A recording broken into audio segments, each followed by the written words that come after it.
really, we have three of the best and funniest TV writers working today with us, so enormously excited for this. Can I start off with you, Lucy, and ask what attracts you to these kind of characters? Is it the idea that you want to look exactly how terrible the human soul can be, or are you actually looking for a sort of some glimmer of light grey and sort of some complexity in these characters? Well, you hope to do a bit of both, but I don't know. I mean, I guess what draws me to them is, I suppose in olden times, if you were trying to write about power and you were trying to write about humanity, if you were Shakespeare, you'd write about kings and queens, and you sort of do everything through that lens. And I guess now, in terms of power, that's our equivalent a little bit, is who's owning the newspapers and who's owning the technology that we work in and live in now more and more. And so it's kind of important to look at who they are. And in doing so, yeah, hopefully you'll see a bit of ourselves, a bit of humanity. But you might also see glimpses of things where you think, oh, I should know that about that person when I consider that I'm buying that newspaper or I'm using that product. I should have an understanding of how they see the world, because it might be how they're trying to make me see the world. Yeah. Konrad, Micky, a little distant, yeah. But you on the same stage. Tell us about are you trying to write a show? By the way, I liked it how it described you as having quit the city. Is that? No. In my case, that's true. That's mostly true. But tell us, are you writing about bad people? Maybe start with you, Konrad. Or are you writing about an environment in which no one can really be the nice sort of person we read about in The Guardian? I don't know. The thing we always start, we set out to make the most entertaining thing we can. It's not like every season we sit there and think, what sort of moral case are we making about the people or capitalism or anything like that? I think one of the things our show asks is whether people who want to go work on a trading floor are sort of a certain type of person, or whether that environment, that kind of ecosystem fosters a certain type of being in the world, and whether it sort of hops you up and makes you the more steroided version of all of those worst impulses. I don't know. What do you think about it? I think that it's very funny that this sort of idea that we write about the worst people on earth has been attributed to the show when we just started writing about people we knew. I mean, and people we worked with, to some extent ourselves. Yeah. So when it got to season 2 and people were saying, these people are terrible. I think you probably said this as well when you interviewed us for season 1. I said, how do you write these awful people? I said, well, I'm surrounded by them. all our friends are sociopaths. It transpires.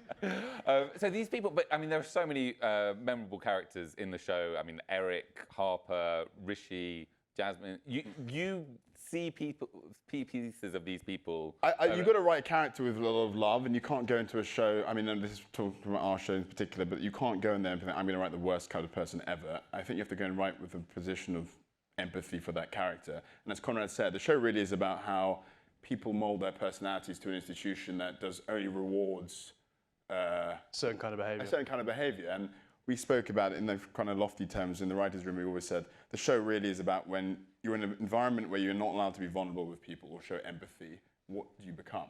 Where that kind of thing isn't currency, and really the only currency is the number at the end of your name at the end of the year. It's like, what is I mean, we're all economic animals on some level. It's like, what is your incentive? There's no bonus. I mean, really tritely, there's no bonus given out at the end of the year for like people thinking you were very nice to your colleagues. Even at the FT, that is true. Lucy, tell us, have you met any of the type of billionaire that you might have used, or I mean, you never got to meet Ken Lay or those people from Enron, but I mean, have you come across? Would it be useful? Would you like to corner some of these people, or are you okay listening to them on podcasts and other things? Well, yeah, I mean, do a bit of that. I was very glad to unsubscribe from some podcasts recently when Mountainhead came out. I've been listening for months and months to some particular tech podcasts that were really started to grate. Was it the Lex Friedman show? I'm not going into who it was, but oh my God. Like, it's fascinating when, that is genuinely really useful stuff. Like, we didn't used to have access to that, so technology also great, you know, for us. But there's, yeah, that personal research I did a lot more in early days. I did meet people who worked for Enron. I never met any of the big players, and that was somewhat deliberate. I didn't even approach them because I knew I wanted to write that. That play was about the fall of the energy company Enron, and it was sort of a vaudevillian play, deliberately. It was sort of a lot of jazz hands and music and dance, a kind of way of showing that those companies view themselves in, literally smoke and mirrors way, I guess.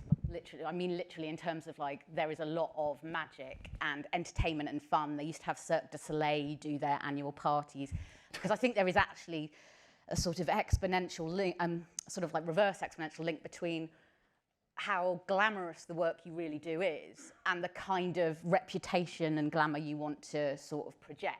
So big finance companies tend to be very, very like show busy and glamorous in their events and stuff because they know that really the job is sort of money in suits. And then in show business, you go and it's just people in Ugg boots and caravans, isn't it? Being very sort of miserable. So I think there's sort of like an inverse relationship with what's glamorous and what's not. And I think, yeah, basically I met a few of them. It was really useful and helpful. But if you're actually planning to sort of villainize people, as I was in that particular show, trying to make it quite broad and vaudevillian, it's not much use to meet them. You don't really want to like them very much, but also I didn't want to feel beholden to them. I wanted to feel like I could say what I really thought rather than thinking, oh, I wonder what Andy Fastow will feel about that. And really, truthfully, I don't really care what Andy Fastow thinks about that, the CFO of Enron. And can I ask, watching Mountainheads, one of the things that strikes me, and indeed living Silicon Valley vicariously, it seems that one of the things that is absolutely crucial to this, the discourse of tech people and is their intelligence. So there's a line in Mountainhead where they're discussing something and they're saying, oh, the four sigma IQ move, yeah. And you're like, I mean, what kind of a, anyway, but it's so crucial to them and their sense of worth that they are the cleverest people in the room. Absolutely. That was also a saying at Enron, like, who's the smartest guy in the room? And I think that's a really good thing to start watching out for if you're looking for a potential bubble or you're looking for a potential place where things may not be quite as they seem corporately. I've noticed is they'll start using phrases a lot like, he just doesn't get it. Like, they just don't get it. Like, and getting it is framed in intellectual terms. The idea is, are you smart enough to get it? Like, to understand what we're doing here? And if you're not someone who gets it, sometimes what that means is that you are someone who's prepared to ask like Emperor's New Clothes questions. So you're prepared to ask quite simple, basic questions that if a corporate structure is being run in a dodgy way or you're dealing with a con artist, they really don't want to answer. So you've got to watch out for when actually faith-based behavior is being described as intellectual or intelligence-based behavior. So the idea is that you're actually just buying into some sort of Ponzi scheme or some sort of bubble, but the way that you're kept away from knowing that is the sort of intellectual boundary of, if you ask that question, you just don't get it. You should be able to describe how your company works and what you believe in fairly simple ways. I think you can see that also from, I don't want to call him the octopus guy, that sounds rude, but I'm sorry, what is Greg Jackson. Greg, thank you very much. Goes Sorry, Greg Jackson. But like, if you can communicate fairly simply and directly what you do and why you care about it, that's a good sign, I think. Something we talk about I feel very conscious about saying this in this room of people, but something we talk a lot about in the room is the line between entrepreneurship and criminality. and how often, obviously, like, there's a sort of moral line to that stuff, but as you say, the register of the way people talk about stuff can be very seductive one way or another. Amazing. Do these people, Micky, one of the things that I ask myself is, well, the line from The Wire, which is when Omar says, probably after gunning down several people, a man got to have a code. And I often wonder, do the people in industry, do they have a code? Do they have, for all the terrible stuff they're prepared to do, do they have lines they won't cross? I think, well, to an extent they did in the earlier seasons, and we've sort of run out of ideas. And we needed them to cross those red lines pretty rapidly. I think so. I mean, Eric, for example, is a character, he says, he gets pissed off with Harper, the lead, when she dips her toe into the lake of criminality. And says, I can be seductive, I can be a bullshitter, I can be a con artist in my lane in the parameters of this job, but I would not do anything criminal.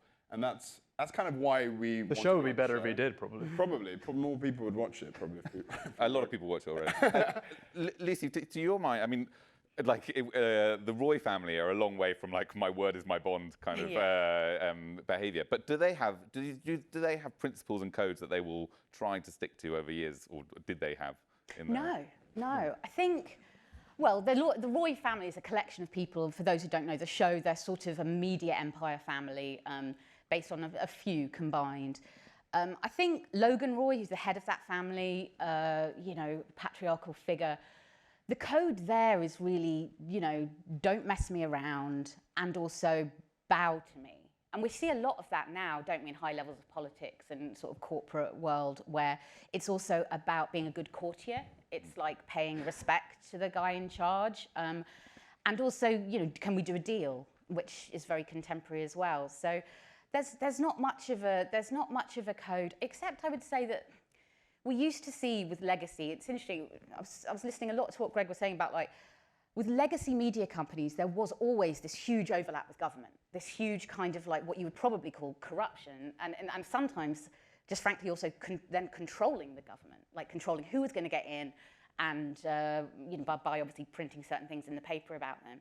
And I don't know if that's better or worse than the tech approach, which mostly over the last couple of decades has been we hate government, we're sort of staying away from it. But then recently we've seen, obviously with Musk, a completely different approach, where it's going much more back to that kind of legacy idea of getting in there and doing deals. So I think that's the code. The code is if you have power and I have power, how do we make it work between us, really? Tell us about Lumi, Konrad, because that's probably the closest to our audience today, isn't it? In season 3 of series 3 of Industry, which is the one I think that really launched the show into another level of popularity. You have this figure played by Kit Harington, Sir Henry Muck, and he's running something which is at the forefront of the democratization of the energy sector. And someone says, I keep hearing that, I have no idea what it means.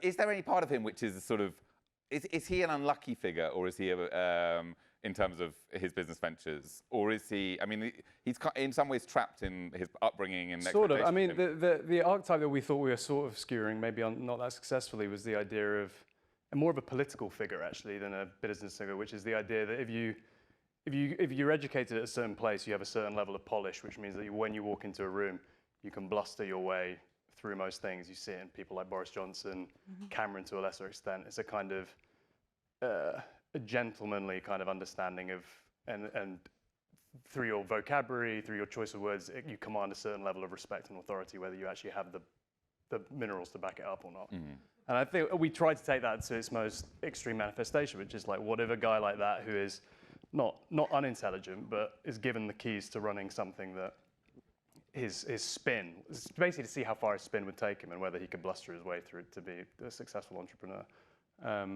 Well, would you say he's unlucky or not? I mean, you haven't seen season 4 yet, but I'd say he's unlucky. Yeah, he's pretty. Again, this is back to my previous point, which is on the page, that character feels quite two-dimensional and, as Konrad says, an archetype of something we've maybe seen before, but it's in the playing of the character that brings, like, Kit brought vulnerability to that character that was not there at all. I'd say he's unlucky by the circumstances of the fact that his company collapses, but I'd say, you know, he's sort of at the forefront of the choices that cause that collapse as well. Yeah. When you're looking, I mean, there are obviously energy companies that have struggled with high prices here. So there's source material and lots of source material for the world of succession. Are there things you see in the business world now, or anything that's caught your mind? I don't know whether it's Musk, or actually don't say it's Musk, please. So we're all fed up, but like Alex Karp or someone like this, or anything that's been in the headlines which you've found like, that is brilliant, I need to... The ESG thing wasn't really us saying, let's go and skew at ESG because of the concept was something that we don't believe in. It was more just, we were trying to... The show is written through a quite cynical lens. I mean, it started off as a show about young people going to finance, and it sort of broadened its scope to be somewhat of a sort of statement, and this is a really grandiose way of putting it, a statement about how the country works, and I don't know, the machinery of politics, media, government. The reason we wanted to put Lumi on screen is because up to that point, people really didn't understand what they were doing in the show. You know, if you came into the show and you said, okay, these young people are doing a job, most people don't understand what a trading floor is, what an investment banking department is. They don't know. They were always talking about the company in season 2 that they were, you know, buying and selling shares in. Most people don't understand what that means. So we said we have to show what the company that they're investing in, or, you know, they're bringing to the market is. And we thought, okay, what an interesting thing was energy, and then we thought about ESG as a concept, and we have a really good consultant who does not want to be named, but is quite senior, or was senior in the company that he was in, and he thought this was just this is something that is getting a lot of traction in the business at the moment, and loads of people have very, very different opinions about it, and it kind of is, it's the sort of encapsulation of what you're trying to do with the show, which is like, is there something moral that can come out of business in a really, really basic way? And we thought, okay, it's HBO give us a lot of bandwidth to write contemporaneously about whatever we want. So like ESG it's been a big thing for years, but it really felt like it was heating up when we were writing about it. And like it's the same with season 4. We borrow from multiple different business stories that we find interesting and make it into some sort of zombie version of all those stories. I used to think that shows like yours were too negative about stuff, but I just read Careless People about the insiders of Facebook, and I was like, these people are much worse than I ever imagined. Like, there's a great alleged story about Sheryl Sandberg on the private jet while people who are her minions are sort of working themselves to an early grave, and she's like, "Oh, I'm tired. I'm going for bed. Who's coming to bed with me for a lie down?" And they're all like, "Ah!" Anyway, read that. But They're pretty bad.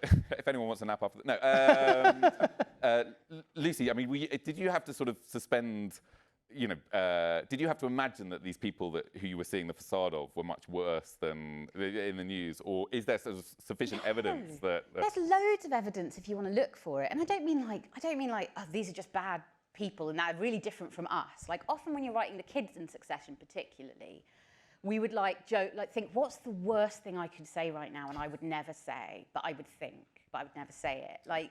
And that's quite exciting when you're a writer, because you're sort of allowed to go into those bits of yourself that's a real dick or a real bitch or something, but you sort of define yourself against it. And that's quite fun. But honestly, something we were really trying to look at in Succession was the way that really, really terrible lack of love and terrible lack of parenting produces people who are weak and morally flawed. And I know this sounds like a little bit like serious and psychological, but I'm a writer here to talk about that stuff. And I would say that we're seeing that on such a huge level globally right now. And obviously it's massively global and structural and economic, obviously. But also, if you just look at Elon Musk's childhood, if you just look at Donald Trump's childhood, you will understand, and I don't mean this in a good way, I don't mean this in like, and therefore they're fine. I mean, you will have a really great understanding of how we are in the position that we are in culturally. And so sometimes when I attend things like this, I also think a lot about the value of love and parenting in a way that like tech often doesn't deal with, because it's not necessarily very good at dealing with it. But I think we should be thinking about it. I've got an 18-month-old, and you can see how a brain is formed in contact with another brain, like psychologically, that's how we evolve and grow and learn. And how that other brain behaves or thinks is incredibly important. And sometimes, and I say this as a writer, someone who grew up just entirely looking at screens and books, but like there can be something that's not present in that dynamic, and that tech can also be thinking about on some level. But sometimes it's like we talk about everything except that, and how actually we can help think about that. And so a show like Succession is also trying to express that. And you've got hugely damaged, abused people running the world, and it's no sort of wonder why some of it's in the state it is. So that's just a thing. Yeah. You're right. Parenting is hugely important, which is why I record bedtime stories on my iPad. My kids every night. You record them yourself? Yeah. Just AI. AI is coming. Yeah. Tell us about this. How much accountability is there in your sense of, because Lucy's play Enron, obviously, one guy dies, the other goes to jail, of the top brass of Enron. And I think Enron is a great story because there's accountability.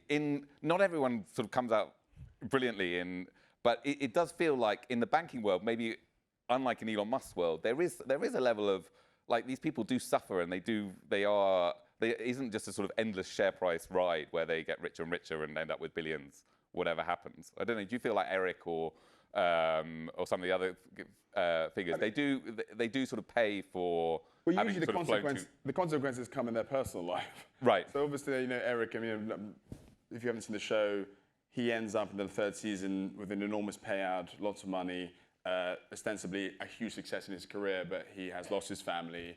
He is, spiritually dead. All the things that happen when you chase this. But I think that's kind of, it's a really trite way of putting it, but like these characters there are trying to fill a hole, and that hole is being filled with money, but that hole is manifest in very different ways. And the show really is about the sort of people, firstly, that make that their North Star, but why are they doing it? So Eric, his background, Harper, her background, Harper, success at Pierpoint or in the financial world is an ocean between her and her background, her and her family, her and her parents. For some reason, we always end up writing about parentage. Always, yeah.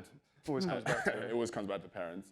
But yeah, I think it's, I don't know, the consequences usually come in the personal life, and that's a really, very obvious thing to say. But when you chase something like this and you chase it so aggressively as the characters in our show do, then it's going to come with some personal consequences. When you talk about tangible consequences as well, we were so scared when we first created the show of conceits and any kind of melodrama that we were always like, well, there can't be police in this. Like, what are we doing here? Like, no one can go to prison. That is very realistic. No, anyway, but you're talking about that real world stuff. Not to tease season 4 too much, but that stuff eventually is going to start catching up. When we sold the show to HBO, the reason it took so long to get on the air is because when our first pitch, they said, what's this thing about? We said, it's going to mirror the glacially slow atmosphere of a bank. Okay, come back in 3 years. Yeah. Under Chatham House rules, which I think has been possibly misunderstood by some people, but under Chatham House rules, is season 4 in New York? No, we couldn't afford it. Really? We had to roll that back with a single line of dialogue. Great news. We had to roll it back. Lucy, can I ask, for the benefit of our audience, are there any you've mentioned one red flag in terms of talking about things as they just don't get it, which I think is definitely something I say at Chelsea Football Club. But are there any other red flags that our audiences should look out for when they're investing or working in companies about something's going very wrong? I think the only other one I think is when a leader starts describing themselves in terms of being like inseparable from the company and that the company cannot exist without them. Something that Jeffrey Skilling used to say a lot if he was ever challenged at Enron was, I am Enron. Don't tell me what Enron is, I am Enron. And so that kind of like, we see that obviously a lot now with tech leaders, but it's often a bad sign, that slightly messianic idea of like, without me, there would be nothing. And I think sometimes that's something else to watch out for, just not getting too grandiose and having a bit of humility. Without Tommy there. No. Quick final word. Do you have a favourite, do you have a soft spot for any Succession character that you want to, but anyone that you wished it had all gone better for? I like Carl, because I thought... That's a random choice. Well, it's like Carl's the CFO, not in there very much. Yeah, because I like the actor a lot. Right. Yeah, he's great. Konrad, any Succession? It's a really boring answer. I like Tom. Tom. Yeah, great actor. Good. He's excellent. And any industry character? I love the Kit Harington's character in the sense that I think it's a really great premise, that idea you were talking about of like how far can you just get on presentation. It happened a little bit in tech as well, but the reverse, that thing of if you just wear sort of like, crazy Bermuda shorts and have mad hair for a while. If you walked into a room, everyone's like, that guy knows tech. Just because it was like he wasn't wearing a suit and he didn't make any sense, and so it can go both ways. Thank you so much. You've been brilliant, and thank you for being here with us.